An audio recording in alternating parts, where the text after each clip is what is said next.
Hello, and welcome to today's National 8A Association webinar. I'm Haley Bingham, Deputy Director with the National 8A Association. Our mission as a nonprofit is to provide education and guidance for all aspiring current and graduate 8As, as well as all other minority, small businesses, agencies, large primes, and industry professionals. Before we begin, I'd like to note that this webinar is being recorded and presentation materials will be posted on our website after the webinar has concluded. If you would like to ask a question, please use the Q&A or email us at events@national8aassociation.org. I'd now like to introduce you to today's speaker, NeoSystems CFO, Susan Mitchell. Please join me in welcoming Susan as she dives into indirect rates, their impact, and how government contracts should handle them. Welcome, Susan. Thank you, Haley. Thank you, everyone. So I'm very excited to be here to talk to you about indirect rates made easy. We're going to talk a little bit today. We're going to start off with some government contracting cost concepts to kind of lay the foundation. Then we're going to talk a little bit about fringe, service centers, overhead, general and administrative, and then we'll take any other questions as we have time. Next slide, Haley. So just to kind of lay the foundation, so for those of you that might be new to government contracting or just need a refresher, the overarching concepts that drive all of our cost accounting and everything that we do for government contracts is driven by the Federal Acquisition Regulation.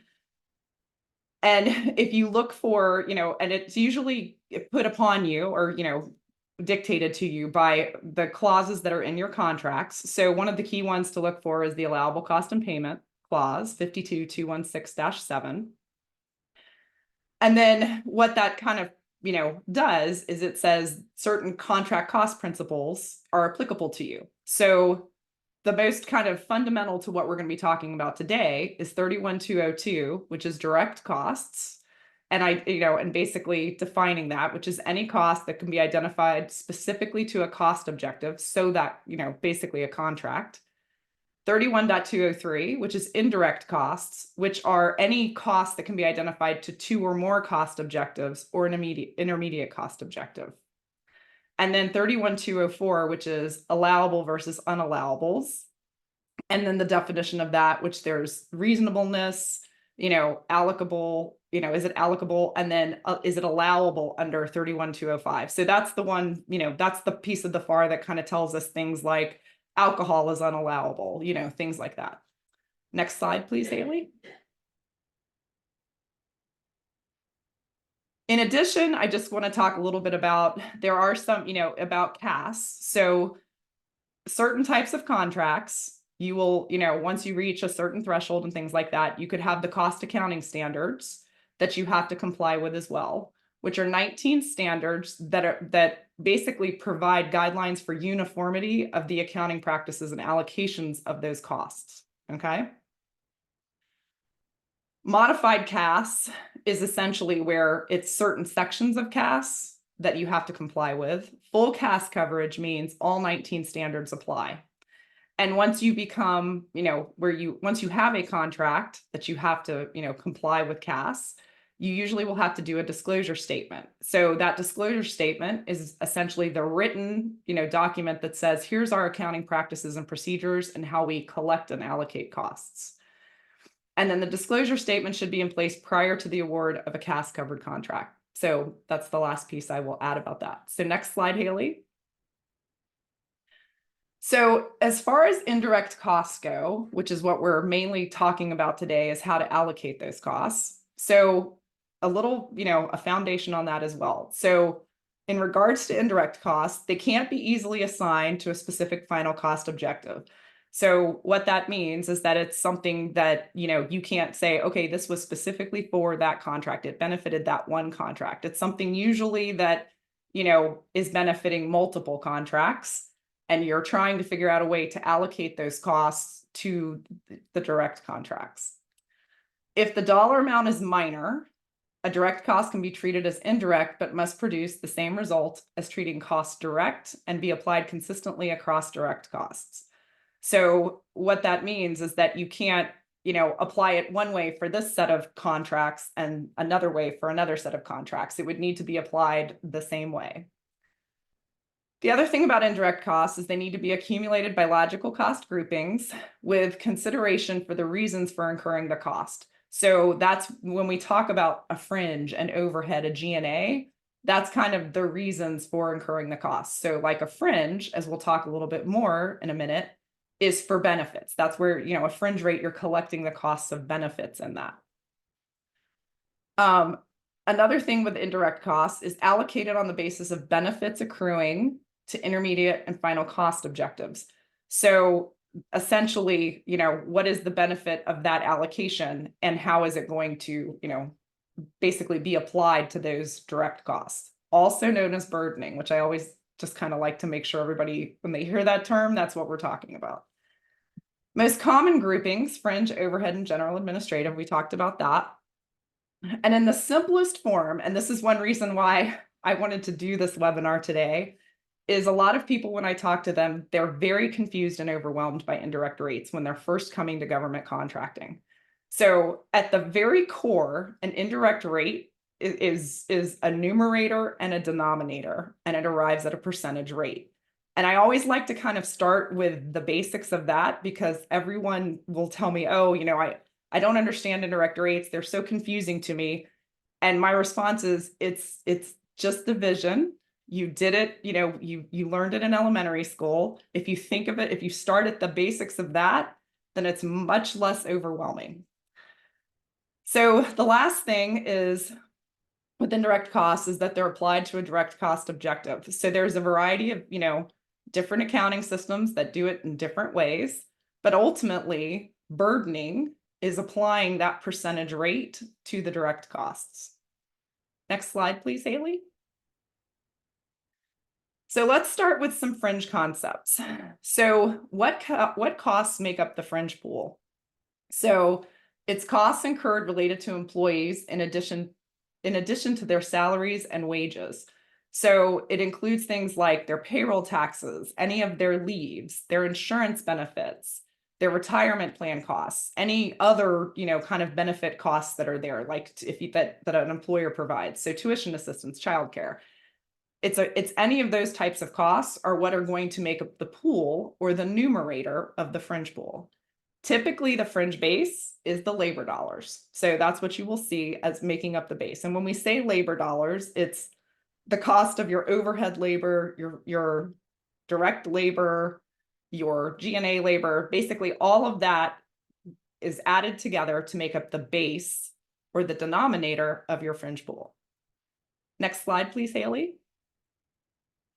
So when we talk about fringe concepts, one of the things that I wanted to just kind of talk about was different kind of ways that people will kind of slice and dice some of these rates, depending upon their unique business requirements. So one that I would like to talk about is for fringe is what is the difference between a statutory and a fringe pool? Because that's one that many clients will ask about when, I'm talking to them. So what the difference is that a statutory splits out the payroll taxes into the cost of their own pool, which is applied across all employees and all the labor. Full fringe is only applied to employees receiving benefits. So when this comes into play is usually when a significant amount of employees are non-benefit eligible. And again, it just depends on, the business requirements in your business as to whether or not you have a statutory and a full. So Haley, can you go to the next slide, please? So kind of pulling on that thread, what this is an example of, because I always like examples. So this is an example. So to the left, what you will see is what I call a combined fringe. So this is the typical, one that many clients will have where it's one fringe rate for the entire company. So you can see we have our FICA, FUTA, SUTA, our workers' comp, our 401k contribution, our PTO, and our health insurance that make up the pool, which totals our fringe costs of $415,000. And then you'll see where we have direct labor, our overhead, G&A, and B&P labor in the base, which gets us to a pool of 35.62.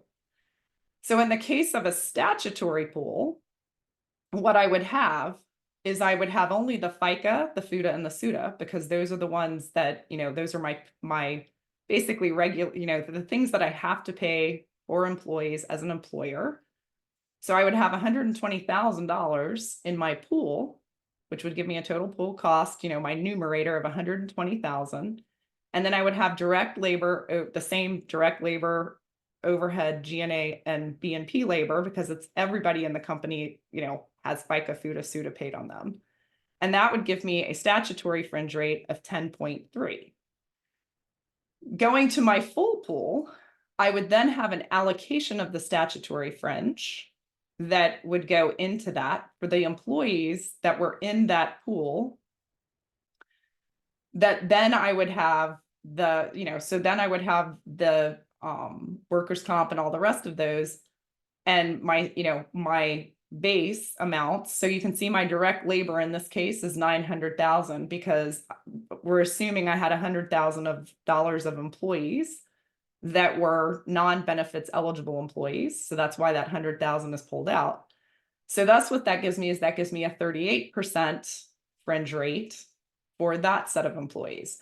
So this kind of shows you the difference of how going from a full, a full fringe rate over to the far left of 35.62, how that rate can be, adjusted for a different population of employees based on, the fringe benefits that they're getting. So what that does is, if, it would allow, you could segregate and have a lower wrap rate overall for that statutory set of employees versus that full set of employees. So that's kind of what that one is. Okay, Haley, can you go to the next slide, please? So talking a little bit about service centers.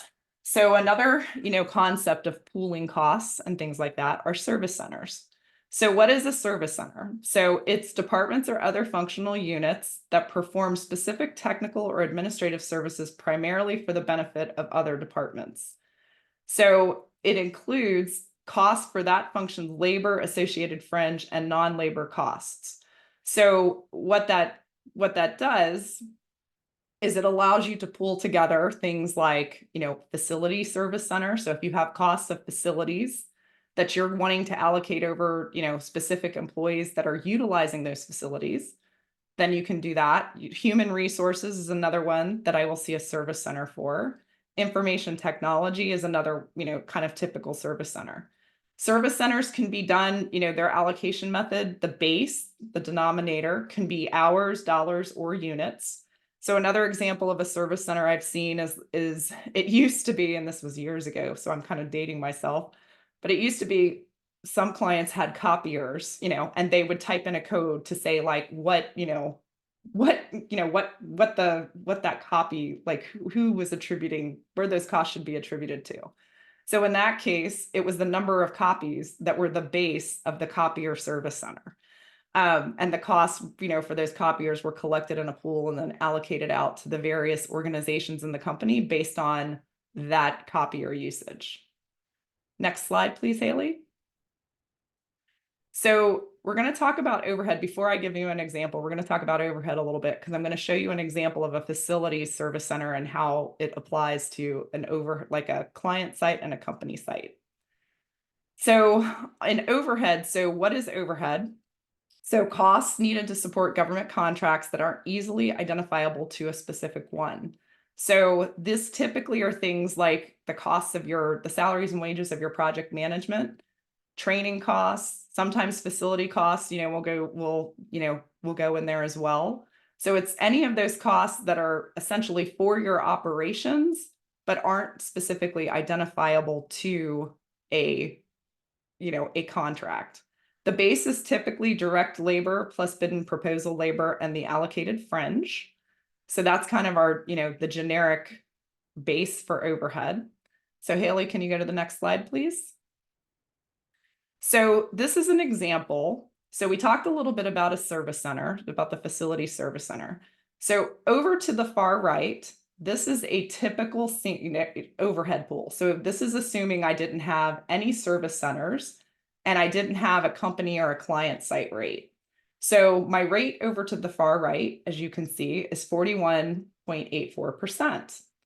So if I was to take those facilities costs, and you can see over to the far left, where I've taken the facilities cost of $100,000 and I've broken those out where I have a base of square footage for the facilities pool. So I had 7,500 square feet for company site and 2,500 square feet that were being used by G&A staff. That got me to my total base of 10,000. You'll see over under the next column over where it says overhead company site, that is a company site pool. So there's the line that says facilities allocation. That is where I have allocated the cost of the facilities related to overhead to that overhead pool, the applicable pool. You'll see in the next column over where it says overhead client site, I do not have any cost of facilities there. That is because those employees that work in that pool are sitting over, are over on a client site. So they are not going to be getting any cost, or burden of that facility allocation. So as you can see, what it did to my rate, my overhead company site rate is now 44.64%, and my overhead client site rate is now 32.74%. So this is sometimes, an advantageous way for clients to better, not advantageous, that's not the best word. It's the more reasonable basis to allocate their rates over if they have a sizable portion of employees that are not, requiring facilities and things like that, and that it doesn't make sense for that facilities cost to be allocated or burdened onto those direct contracts that those employees are working on.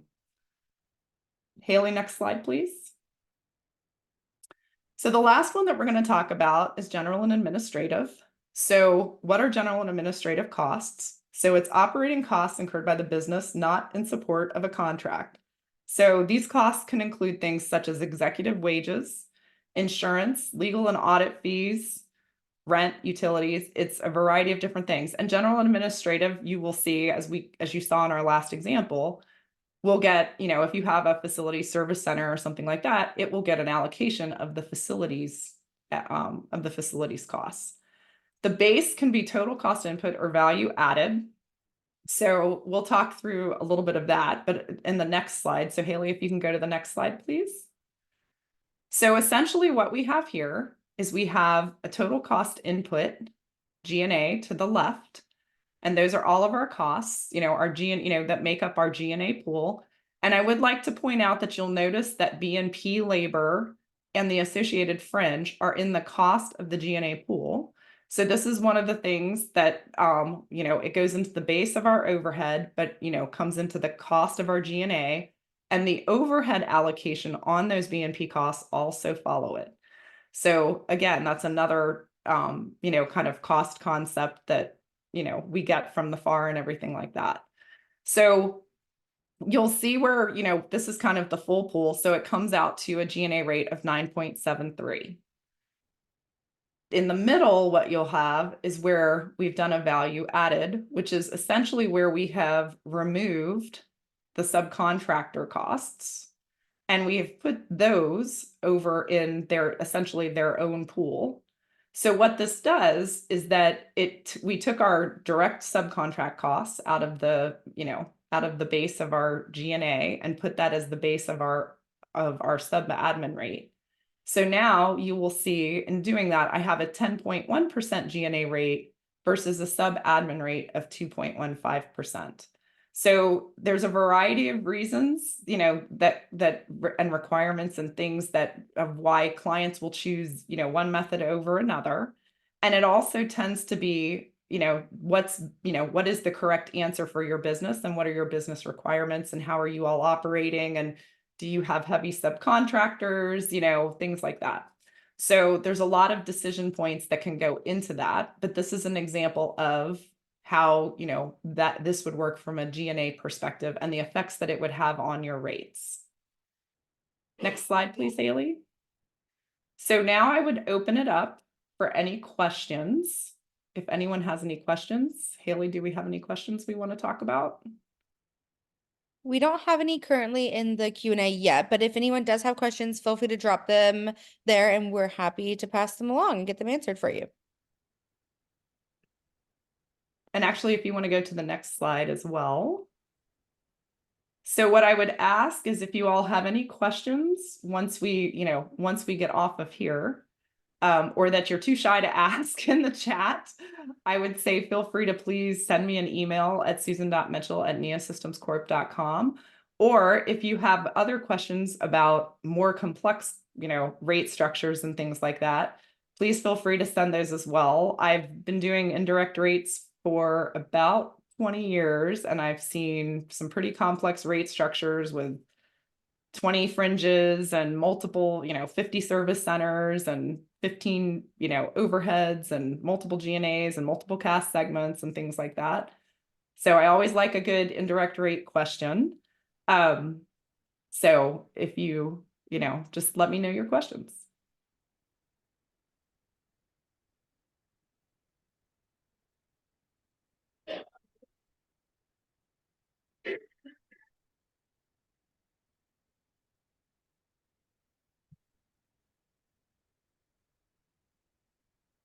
Leave it open for just a few more seconds to see if we get any stragglers.